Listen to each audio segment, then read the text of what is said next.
Alright, so here's the general way that I use for rendering hair, or at the very least drawing the highlights on hair, which depending on the art style that you're using, and the art style that I'm using here is very anime, so you don't generally need much more than a very simple highlight and very vague shading, right?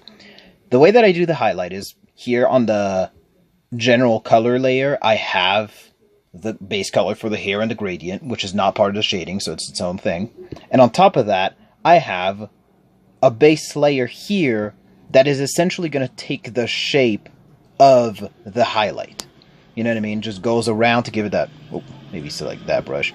It goes around to give it that glossy feel. You know what I mean? Make it feel all, how do I say this? Particularly shiny, and to really highlight where the light source is in relativity to the character, right? So then what I do is that I take this layer where I drew all the outlines, right?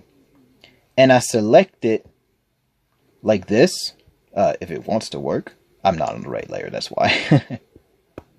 There you go.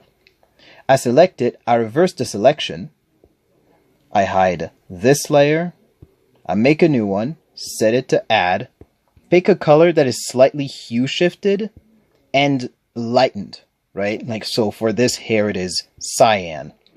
And I just paint that in as a gradient. And bada bing, bada boom. I did kind of rush it here. Generally, it's supposed to look like this. At 20% opacity is what I tend to use, because it's just easier for me. So yeah, that's my general manner of doing the highlights on hair. And once again, for this kind of art style, that is kind of all you need, if I'm being for real.